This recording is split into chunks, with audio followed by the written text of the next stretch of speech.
오늘 말씀은 마가복음 8장 14절부터 26절까지 말씀을 함께 보도록 하겠습니다. 우리가 지난주에 말씀 8장 1절부터 13절까지의 말씀은 기억나시는지 모르겠지만 칠병이어의 기적 사건을 우리가 지난주에 봤어요. 7개의 빵 그리고 두 마리의 물고기를 가지고 예수님께서 4,000명을 장정만 남자 아주 어른들만 4,000명 먹이시는 그 놀라운 일을 우리가 말씀을 통해 봤어요. 그리고 일국강주리가 차고 넘치게 남는 것들을 보았죠. 먹는 것을 먹을 것이 얼마나 필요할까라고 고민했고 생각했던 이 제자들을 향해서 주님이 말씀하신 게 있죠. 뭐라고 말씀하셨죠? 너희에게 빵이 얼마나 있느냐 주님이 말씀하셨어요. 능력도 없고 힘도 없고 돈도 없지만 주님의 말씀에 순종해서 주님이 떼어주신 그 빵, 그 떡을 사람들에게 나누어 줬을 때 순종해서 주님의 말씀에 순종해서 발걸음을 옮겼을 때 내가 가지고 있는 것은 적고 미약하지만 내 것을 주님 앞에 드렸을 때 주님이 일하시는 것들을 우리는 경험할 수 있다라는 사실을 우리 지난주에 말씀을 통해 배웠습니다. 오늘 본문의 14절부터 26절 이 본문 오늘 본문 말씀에서도 두 가지의 사건이 등장하고 있어요.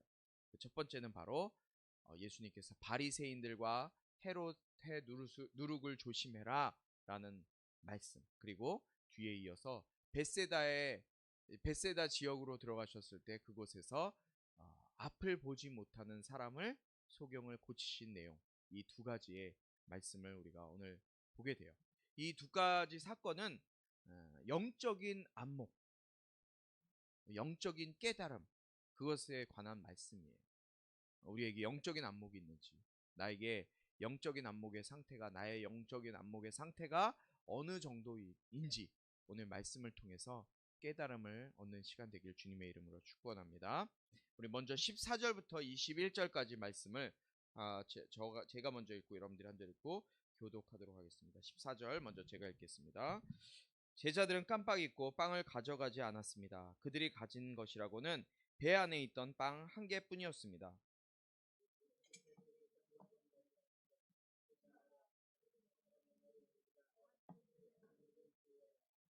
제자들은 이 말을 두고 서로 수군거렸습니다. 우리에게 빵이 없어서 그러시나 보다.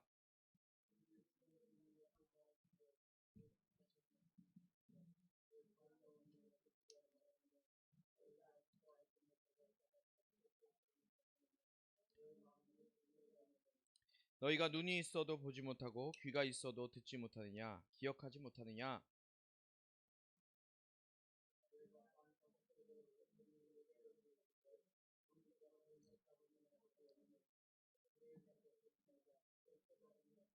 내가 빵 7개를 4,000명에게 떼어 주었을 때 남은 조각을 몇 광줄이나 거두었느냐? 그들이 대답했습니다. 7광줄이었습니다.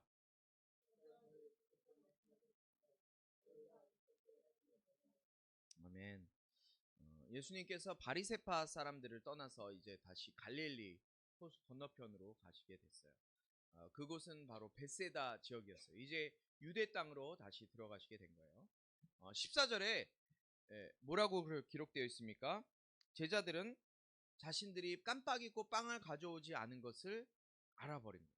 그러니까 제자들이 지금 예수님께서 칠병이어의 기적을 일으키시고 지금 수많은 사람들을 먹이시고 나서 얼마가 남았습니까? 빵이 7광주리가 남았어요. 7광주리가 남아서 그 광주리에 있는 빵을 가져왔었어야 되는데 제자들은 그 빵을 가져오지 못한 것 때문에 이제 고민하고 있었어요. 마침 자신들이 빵을 가져오지 않았다는 사실 때문에 자기들이 먹을 것이 없었어요. 그러니까 빵 한 개밖에 갖고 오지 않은 거예요. 배 안에 빵 한 개밖에 남지 않은 거예요. 근데 그때 마침 15절에 예수님께서 제자들을 향해서 뭐라 그러시나요? 조심해라. 바리새파 사람들의 누룩 또 헤롯의 누룩을 너희가 주의해라 라고 말씀하세요. 그런데 제자들은 자신들이 빵을 가져오지 않은 것 때문에 그것 때문에 주님이 누룩과 빵에 대해서 말씀하시는 것이라고 생각을 해요. 여기서 무엇 느껴지시는 게 있으세요? 예수님께서 말씀하신 거는 제자들이 지금 빵을 가져오지 않아서 바리새인과 헤롯의 누룩을 조심해라라고 말씀하신 것이 아니었는데, 제자들 눈에는 예수님이 지금 남은 빵을 가져오지 않았기 때문에 자기들에게 이런 말씀을 하신다고 생각하고 있었던 거예요. 제자들의 관심은 뭐였을까요? 아직도 먹고 사는 것이 그들의 관점이었어요. 세상적인 관점, 먹는 것, 물질적인 것에 모든 관심이 그곳에 있었던 거예요. 그때 예수님께서 17절에 제자들에게 이렇게 단도직입적으로 말씀하세요. 왜 빵이 없는 것을 두고 말하냐? 너희가 아직도 알지 못하고 깨닫지 못하냐? 너희 마음이 둔해졌니? 너희가 눈이 있어도 보지 못하고 귀가 있어도 듣지 못하니? 기억하지 못하니? 예수님께서 이렇게 단도직입적으로 제자들을 책망하시는 것을 보게 돼요. 왜요? 예수님께서 바리새인의 누룩과 헤롯의 누룩에 대해서 말씀하신 것은 지금 가져오지 않은 그 빵에 대한 것이 아니라는 거예요. 그런데 제자들은 아직까지도 영적인 눈이 감겨져 있었기 때문에, 영적으로 깨닫지 못했기 때문에 예수님께서 너네들 보고도 알지 못하냐? 경험하고도 알지 못하냐? 깨닫지도 못하냐? 눈이 있으면서도 귀가 있으면서도 듣지도 못하고 보지도 못하니? 너희들 어찌 그래? 지금 뭐 하고 있는 거야? 라고 예수님이 답답해서 제자들에게 이야기하고 있는 거예요. 여러분, 깨닫지 못하는 건 뭐예요? 미련한 거예요. 어리석은 거예요. 들었지만 깨닫지 못하는 것은 어리석은 거라고요. 미련한 것이라고요. 그런데 성경에도 보면 미련하고 어리석은 것에 대한 말씀들이 많이 언급되어 있어요. 그 말씀이 제일 많은 곳이 어디나 찾아봤더니 잠언의 솔로몬의 지혜의 책이라고 하는 잠언에 참 많이 나와 있더라고요. 잠언 1장 7절에 우리가 진짜 많이 아는 잘 아는 말씀 중에 하나가 바로 이거예요. 뭐예요? 여호와를 두려워하며 섬기는 것이 지식의 시작인데 어리석은 사람들은 지혜와 교훈을 가볍게 여긴다라고 말씀하고 있어요. 또 1장 22절에는 뭐라고 말씀합니까? 너희 어리석은 사람들아, 언제까지 어리석은 것을 좋아하겠느냐? 빈정대는 사람들이 언제까지 빈정대기를 즐거워하고 미련한 사람들은 언제까지 지식을 미워하겠느냐? 또 14장 9절 말씀이 다 있습니다. 띄워주셔도 돼요. 어리석은 생각은 죄요, 거만한 사람은 사람들이 싫어한다. 어리석은 생각은 뭐라고요? 죄라 그랬어요. 잠언 28장 26절을 자기를 의지하는 사람은 어리석은 사람이나 지혜롭게 사는 사람은 구원을 얻는다. 자기를 의지하는 사람은 어떤 사람이라고요? 자기를 의지하는 사람은 어떤 사람이라 그래요? 어리석은 사람이에요. 그리고 지혜롭게 사는 사람은 그럼 뭐겠어요? 자기를 의지하는 사람은 어리석은 사람이면 지혜롭게 사는 사람은 누구를 의지하는 사람이겠어요? 예수의 이름을 의지하는 사람이에요. 그 사람은 어떻게 된다고요? 구원을 얻는 거예요. 하나님의 말씀을 듣지만 깨닫지 못하는 것은 어리석음이고 불쌍한 거예요. 하나님의 말씀을 똑같이 들어요. 다 듣고 있어요. 다 듣고 있으면서도 그 말씀을 깨닫지 못하는 것. 미련한 사람, 어리석은 사람이라는 거예요. 앞을 보지 못하는 사람이라는 거예요. 예수님께서 제자들을 향해서 뭐라 그러셨어요? 너희 마음이 둔해졌니? 너희 어떻게 이렇게 마음이 둔해져서 듣지도 못하고 보지도 못하니? 책망하시면서 제자들의 미련함을 일깨워주고 계시는 거예요. 여러분들, 제자들은 어떤 삶을 살았던 사람들이에요? 예수님과 함께 24시간을 동고동락하면서 예수님의 행하시는 것들을 보고 예수님의 말씀을 듣고 함께 살면서 예수님의 사역들을 경험하고 자신들도 예수님의 사역을 동일하게 했던 사람들이었어요. 예수님의 일들을 이들이 경험했어요. 예수님이 치료하시고 예수님이 귀신 내어 쫓으시고 했던 것들을 제자들이 둘씩 나가서 복음을 전할 때 다 했던 그런 사람들이었어요. 그리고 이전에 있었던 일이 뭐예요? 지금 이 사건 이전에 있었던 일이 뭐예요? 오병이어의 사건과 칠병이어의 사건을 이들은 자신들의 손을 통해서 경험했어요. 이렇게 경험했음에도 불구하고 그들은 미련함에서, 어리석음에서 벗어날 수 없었던 거예요. 왜 그럴까요? 왜 이들은 미련함에서, 어리석음에서 벗어날 수 없었을까요? 깨닫지 못해서. 제일 큰 이유는 깨닫지 못한 거예요. 이 깨달음은 주님의 말씀에 기대를 가지고 그것을 추구하지 않으면 결코 얻을 수 없기 때문에 깨닫지 못한 거예요. 자, 예수님께서 17절에 뭐라 그러세요? 아직도 알지 못하고 아직도 깨닫지 못했냐? 예수님이 이렇게 제자들을 책망하신 것은 단순히 그들의 마음의 둔함과 그 둔함, 마음에 깨닫지 못해서 알지 못하는 그 둔함 때문에 주님이 이렇게 책망하신 것이 아니라 예수님의 말씀을 들어요. 경험했어요. 봤어요. 그럼에도 그들 안에 주님의 말씀을 깨닫고자 하는 그 열정이 없었고 그 말씀에 대한 부족함 때문에 주님이 말씀하십니다. 예수님께서 침례 요한의 때부터 지금까지 천국은 침노를 당하나니 침노하는 자는 빼앗느니라 라고 마태복음 11장 12절에 말씀하셨어요. 여러분, 이 말이 무슨 뜻이에요? 침노하는 자는 그 침노하는 것에 천국을 얻는다는 거예요. 천국은 침례 요한의 때부터 계속 침노하는 자에 의해서 주어지는 거예요. 이해가 안 되세요? 하늘나라는 하나님의 말씀은 기대감을 가지고 찾는 자에게 하나님이 주신다는 거예요. 그러나 기대감 없이 아무 생각 없이 그냥 이렇게 앉아서 졸고 있고 자고 있고 그냥 아무 생각 없이 앉아있는 사람들에게는 아무 의미가 없다는 거예요.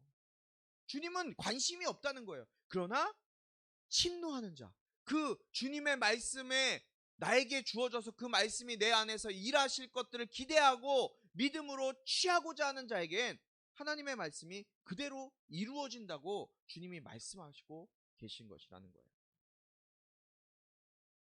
여러분, 깨닫는 은혜가 있길 바랍니다. 주님의 말씀이 선포되어졌을 때 그 말씀을 깨닫는 은혜가 여러분에게 있게 되길 주님의 이름으로 축원합니다. 두 번째로는 아직도 보지 못하고 귀가 있어도 듣지 못하느냐, 이 말씀을 하셨어요. 제자들은 이전에 있었던 오병이어와 칠병이어의 사건을 경험했음에도 불구하고 아직도 눈에 보이는 것에 마음을 쏟고 세상적인 하나님의 나라의 모든 관심과 모든 생각이 거기에만 집중되어 있었어요. 제자들이 그 하나님 나라의 일들을 경험했음에도 이들이 관심이 있었던 건 뭐예요? 떡이에요. 떡, 빵. 그 남아있는 빵 가져오지 못한 것 때문에 이들이 마음에 어려움이 있었어요. 그것이 자신들의 전부였기 때문에 하나님의 나라, 하나님의 방법을 생각하지 않았고 그저 자신들이 가져오지 못한 그 빵에 대한 걱정과 고민들이 이들의 눈을 가리고 있었다는 거예요. 주님이 말씀하신 바리새인들의 누룩이 뭐야? 바리새인의 누룩. 누룩이 뭐예요? 누룩은 반죽되어 있는 빵 덩이를 부풀리게 하는 거예요. 너무나 작은 이스트, 작은 가루지만 그냥 밀가루 같은 가루지만 그 가루를 넣으면 빵 밀가루 덩이가 부풀게 되어 있어요. 그냥 아무 의미 없이 부풀어요. 이것이 뭐냐? 바리새인들의 누룩은 쉽게 말하면 종교적인 악하고 형식적인 잘못된 영향력을 의미하는 거예요. 종교적인 잘못된 영향력. 바리새인들의 누룩으로 대표적인 것이 무엇입니까? 우리가 앞에서 보았던 인간들이 만들어 놓은 종교적인 전통들, 유대교에 있었던 전통들, 또한 장로들의 유전이라고 여겼던 어떤 것들. 그러니까 손을 씻지 않으면 부정하게 된다라는 것. 이런 것들. 교회 예배드리지 않으면 구원받을 수 없다. 저는 어렸을 때 사실 그런 생각이 있었어요. 모태신앙으로 자랐기 때문에 오늘 교회 가지 않으면 예배 안 드리면 하나님이 벌 내릴 것 같은 걱정이 드는 거예요. 가다 교통사고 당하지 않을까? 이게 다 뭐에서 온 거예요? 하나님은 그런 분 아니에요. 내가 교회 하루 안 가도 하나님 막 나를 쳐다해갖고 사고 나게 하고 어디 팔 잘리게 하고 이러신 분 아니에요. 그런데 율법적인 게 내 머릿속에 가득 차 있기 때문에 그것이 나의 마음속에 먼저 자리 잡게 됐었어요. 바리새인들의 누룩이 바로 이와 같은 거예요. 종교적인 형식적인 잘못된 악법들, 그 영향력을 이야기하는 거예요. 인간이 만들어 놓은 전통들. 헤롯의 누룩은 무엇일까요? 헤롯의 누룩은 정치적인 영향력, 악한 영향력, 잘못된 영향력을 바로 헤롯의 누룩에 비유해서 예수님이 말씀하신 거예요.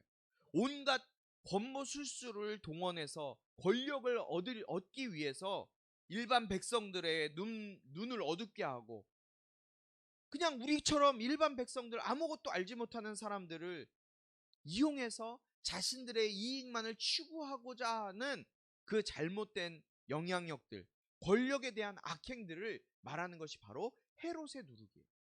예수님이 말씀하신 것은 정치적이고 종교적인 어떤 그런 악한 잘못된 관습과 어떤 영향력들을 너희들이 조심해라 라고 말씀하신 거예요.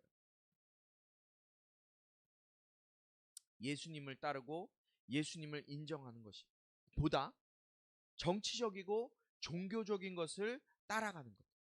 그런데 제자들의 눈에 아직도 예수님은 하나님의 아들이시라는 어떤 명확한 예수님이 예수 내구주되는 삶이 아니라 예수님을 인정하고 그분을 따르는 삶이라기보다는 세상적이고 세속적인 안목과 정욕이 그들의 마음속에 아직도 자리 잡고 있었기 때문에 예수님께서 이것을 책망하신 거예요. 그렇기 때문에 우리에게 필요한 것이 무엇입니까? 우리는 그렇기 때문에 주님의 말씀에 따라 사는 것이 그만큼 중요하다는 거예요. 하나님의 말씀에 나 자신을 쏟고 나를 그곳에 담그지 못하면 영적인 안목, 영적으로 앞을 볼 수 있는 영적인 눈이 없어지게 되는 거예요. 오늘 말씀을 듣는 우리 모두의 영적인 눈이 열리게 되길 주님의 이름으로 축원합니다. 주님의 말씀을 들을 때 기대감을 가지고 들으시기 바라요. 이 말씀이 오늘 나에게 어떤 영향력을 끼칠 것인가? 세상적인 영향력이 아니라 나의 필요를 채우고 나의 육신적인, 나의 세상적인 어떤 필요를 그 예수님을 통해서 얻기 위해서 교회 나오고 신앙생활하는 것이 아니라 주님의 말씀 앞에 내 삶을 바로 세워봤을 때 내 삶이 예수님이 말씀하신 그 삶과 일치되는 삶을 살고 있는지 내 삶을 말씀 앞에 비춰보는 그런 삶이 되어야 된다는 거예요. 그럴 때 우리의 영적인 안목, 영적인 눈이 열리게 되는 거예요. 교회는 나왔어요. 예배 자리에 앉아 있어요. 그런데 어떠한 기대감도 없이 주님의 말씀에 대한 소망과 생각도 없이 그냥 앉아 있는다면 여러분 그냥 학교 수업 잠자러 온 학교 수업과 뭐가 달라요? 저는 그것이 세상에 어떤 지식 학원에서 뭐 앉아 있는 학원에서 세상 지식 배우는 것과 별반 다르지 않다고 생각해요. 저는 여러분이 하나님에 대한 말씀에 기대가 있길 주님의 이름으로 축원합니다. 세상적인 세속적인 믿음, 세상적인 신앙이 아니라 오직 예수의 신앙, 예수의 믿음으로 주님의 뜻을 내 삶을 통해서 이루어내는 삶을 살게 되기를 기대하고 작정하는 그런 인생들이 될 수 있길 주님의 이름으로 축원해요. 두 번째 사건은 22절부터 26절에 기록되어져 있는 말씀이에요. 22절 제가 먼저 읽도록 합니다. 교독하도록 하겠습니다. 그리고 그들이 벳세다에 갔습니다. 사람들이 보지 못하는 사람을 데려와 예수께 만져달라고 간청했습니다.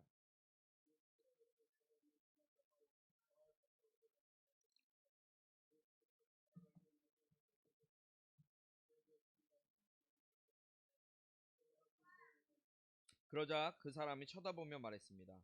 사람들이 보입니다. 그런데 나무가 걸어 다니는 것처럼 보입니다.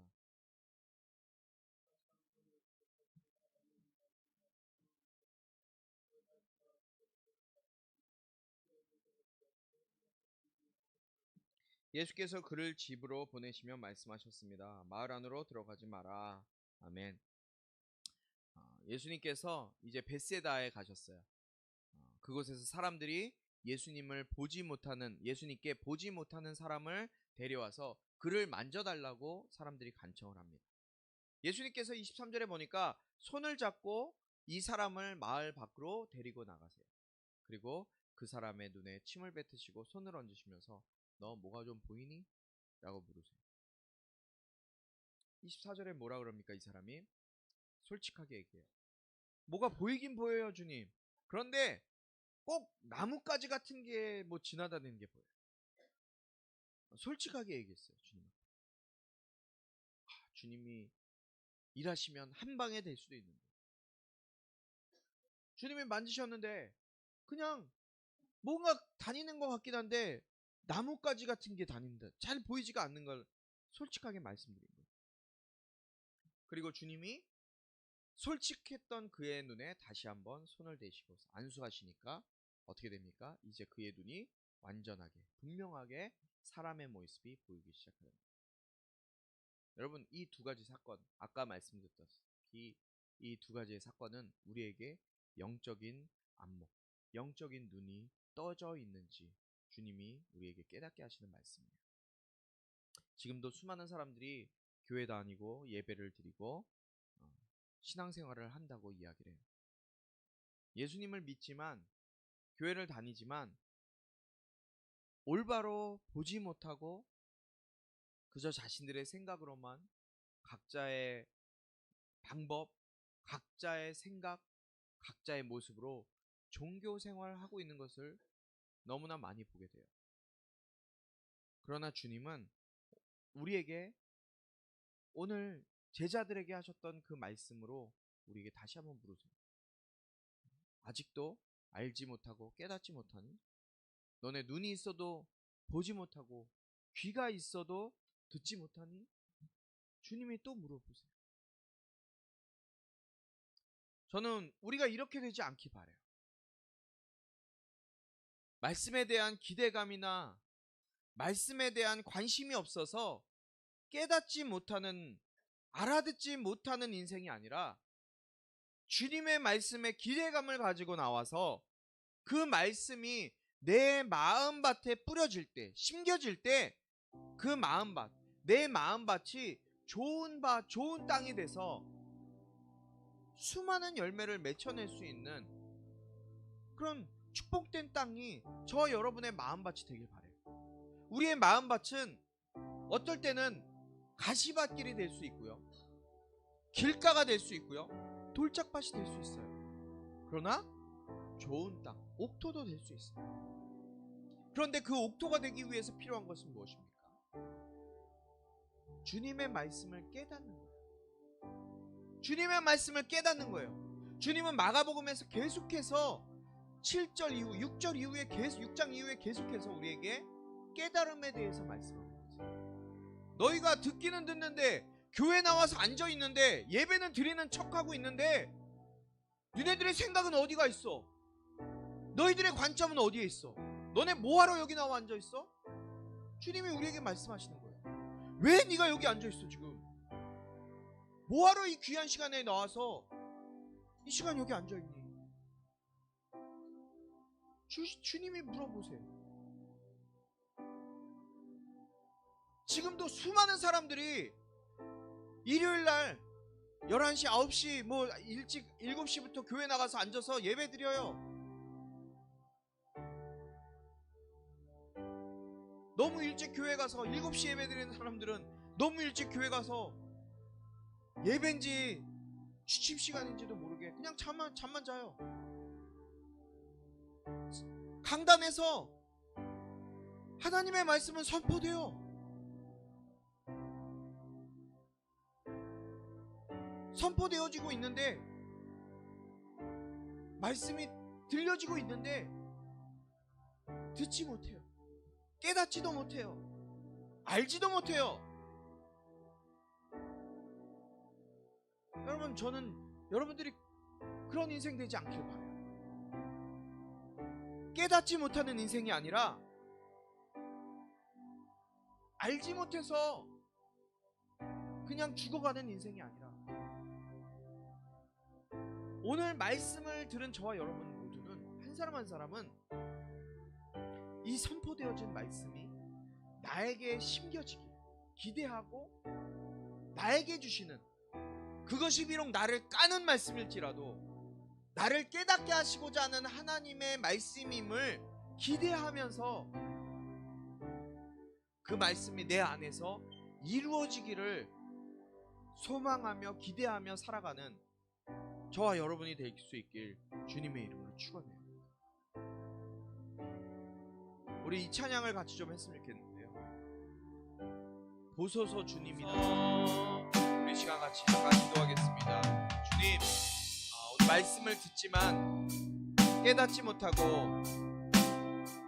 알지 못하는 인생이 아니라 주님의 말씀에 기대감을 가지고 이 말씀이 내 안에서 이루어지기를 소망하며 살아가는 우리의 삶이 될 수 있도록 나를 붙들어 주시옵소서. 주여 한번 부르시고 기도합니다. 주여! 아버지 하나님 감사합니다. 아버지 이 시간 편하고 만연하고 점점 더 확장해가는 시간이지만 주님 앞에 나와서 예배할 수 있게 하시니 감사합니다.